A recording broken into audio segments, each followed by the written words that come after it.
You're tuning into Black and White Sports on YouTube. The no-holds-barred truth on sports. The main event starts now. Well, Black and White Sports fans, I have to make an update video because as soon as I dropped my video, probably about last video anyway, about 20 minutes after I dropped that video, then the news everyone has been waiting on actually dropped.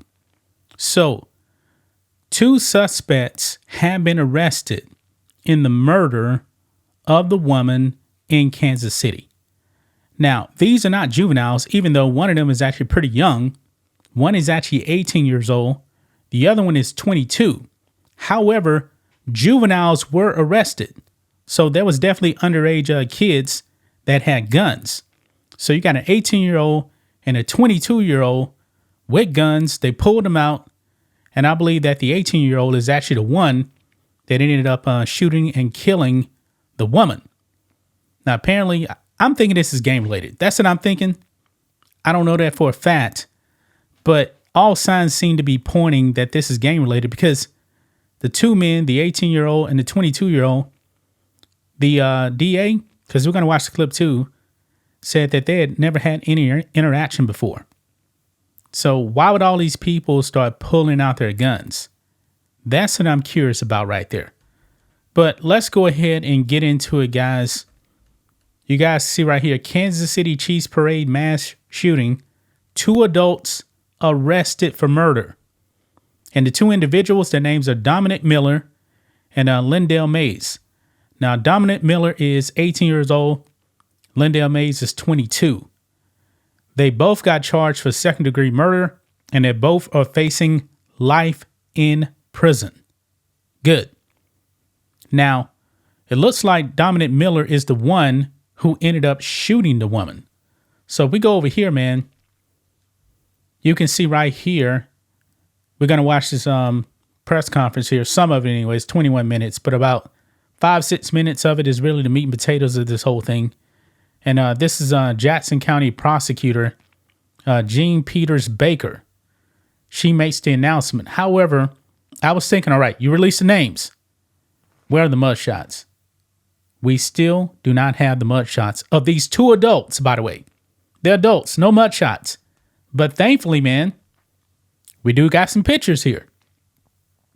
Now, this is from Channel 3 Now.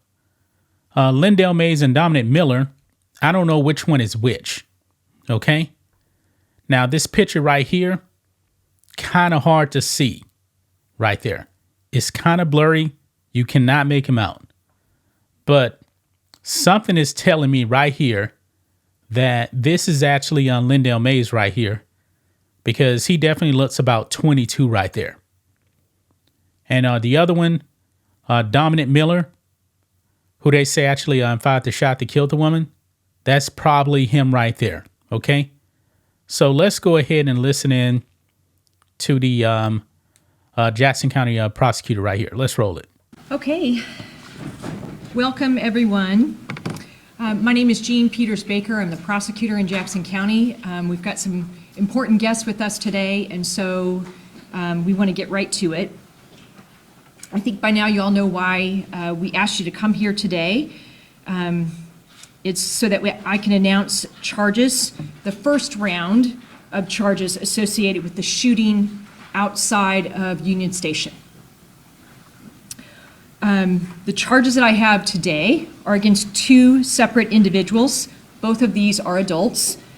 And the first one is defendant Lindell Mays. Mr. Mays is an adult that my office has had no previous connection or communication with. And we charged him on Saturday morning. We asked for the charges in his case associated with this event to be sealed as that investigation was so active and ongoing. So I was not at liberty to talk with you about those particular charges until this moment. And just moments ago, the court unsealed these charges, so they are in fact now public. Now today, regarding Mr. Mays, he is in custody and he faces the following charges: murder in the second degree, felony murder, the underlying felony of unlawful use of a weapon. And this is, of course, an A felony, the highest charge that Missouri has available, and it brings up to a life sentence. There are another count of unlawful use of a weapon for shooting at a person. That is the Class B felony, and the sentence range is up to 15 years on that particular count under Missouri law. And then there are 2 associated armed criminal action charges. Mr. Mays is being held on a $1 million bond. Now I'm going to go to the second individual that we have charged. That individual is Dominic Miller.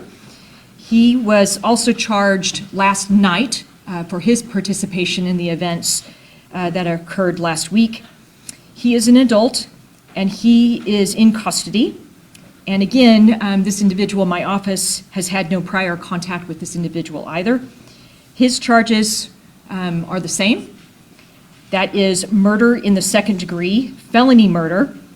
Again, the underlying felony for that felony murder is the unlawful use of a weapon, and that is an A felony carrying to a range up to a life sentence in the state of Missouri. A charge of unlawful use of a weapon for shooting at a person, the Class B felony, sentence range up to 15 years under Missouri law, and then again, 2 counts of armed criminal action. These are the unclassed felony in the state of Missouri. And though that individual is also being held on $1 million bond.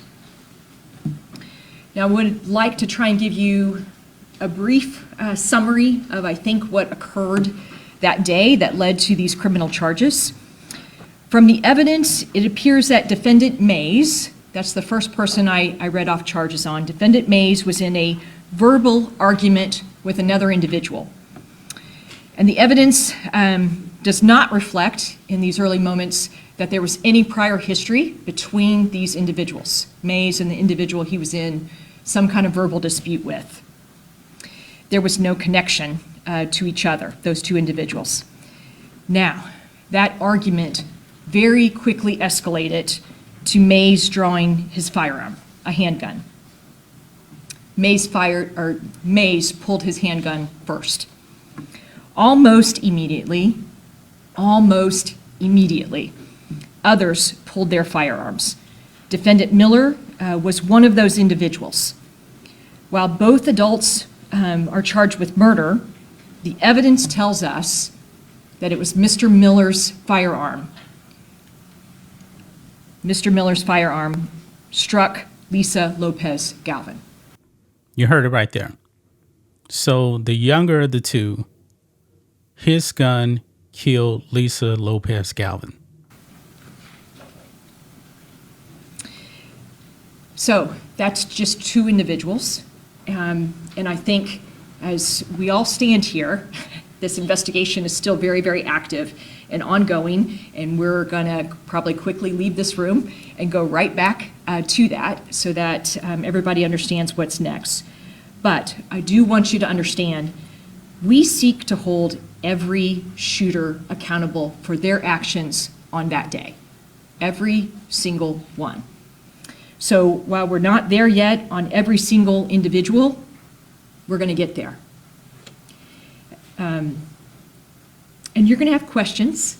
You're, I'm sure, going to ask me many questions about this case, about other people's responsibility level, and we are not going to be able to answer those questions for you today. Okay, I'm going to leave it right there. So you guys heard that. So 2 men now have been arrested. Now, in the case of Mays, he did actually talk to the police, okay? Now, right down here it says, where is it at? It's down here. It says here that Mays said he hesitated to shoot because children were in the crowd, but he ultimately began shooting at a random member of the group because someone said, quote, "I'm going to get you," and to him that meant, "I'm going to kill you," per court documents.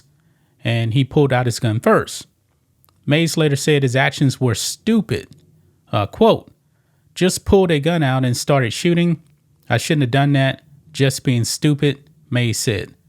A Glock 9mm handgun covered in blood was recovered next to where Mays fell. He also reportedly continued 6 live rounds in a 15-round capacity magazine, including a live round in the chamber. Yeah.